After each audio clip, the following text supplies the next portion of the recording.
Eh oui, la casquette Monsieur Davidia. Ça fait longtemps que je la porte plus. Depuis que ma chaîne s'appelle David le développeur. C'est pas pour autant que j'ai oublié mes origines. Je sais d'où je pars, je sais d'où je suis, d'où j'arrive. Ce que je voulais vous dire, c'est que, tout d'abord, pourquoi je ne poste plus de contenu? Parce que YouTube m'a déprimé.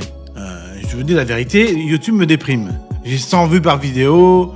Quand je poste des vidéos très travaillées, j'ai 1000 vues. C'est rien du tout. Donc ça me déprime et voilà, quand je vois mes vidéos qui décollent sur ma chaîne David Fils de Moment, qui font des centaines de milliers de vues, mes pauvres shorts, comment ça se fait que des vidéos horizontales ne marchent pas? Je sais pas, il y a sûrement une logique algorithmique derrière tout ça, mais si vous avez la solution à ce problème, dites-le moi en commentaire. Pourquoi mes vidéos ne décollent pas? Après, on peut faire des vidéos sans vouloir nécessairement qu'elles décollent, juste pour le partage. C'est ce que j'ai toujours fait d'ailleurs, et c'est ce que je continuerai à faire. Mais ça me démoralise, c'est vrai, ça démoralise quand on voit que les vidéos ne percent pas.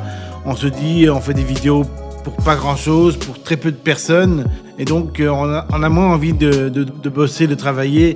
C'est vrai, et en plus j'ai plein d'autres chaînes, j'ai David Fils de Moment, j'ai mon compte TikTok David le développeur où je poste du contenu qui ça marche un peu mieux, mais ça marche pas terrible non plus, je fais 500 vues, 1000 vues parfois.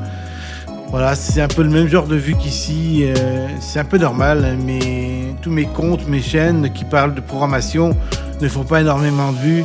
Au début, sur David le développeur, sur mon compte TikTok, je faisais des centaines de milliers de vues. Au tout début, pour créer la différence, pour créer la nouveauté, je faisais des vues parce que les gens croyaient que j'étais un troll, que j'étais pas un vrai développeur, que j'utilisais l'IA, que j'ai du vibe coding, etc., etc. Enfin bref, ils comprenaient pas ce que je faisais exactement. Et puis le vibe coding, qu'est-ce que c'est exactement? Moi, je vais vous le dire, hein. Le vibe coding, c'est quand on laisse tout à l'IA et qu'on fait rien soi-même. C'est jamais la vérité.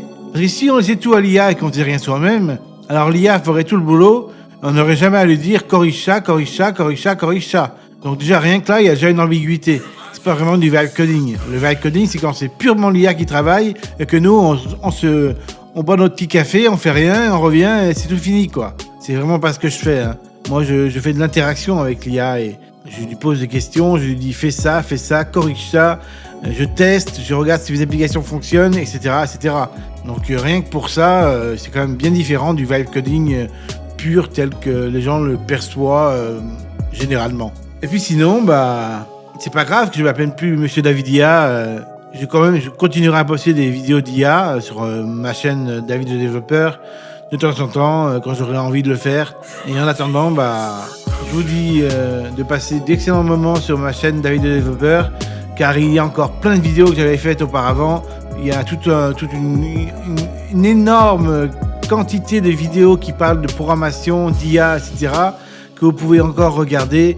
Je vais jamais supprimer ces vidéos, donc vous avez tout le temps de rattraper votre retard en vous abonnant à David le développeur et en regardant toutes ces vidéos depuis le début que j'ai commencé à créer cette chaîne jusqu'à maintenant. Voilà. Et si vous avez des idées de vidéos, dites-les moi. Et je me ferai une joie de vous les faire pour vous, pour que vous soyez contents. Et surtout que vous soyez édifiés des vidéos. Voilà.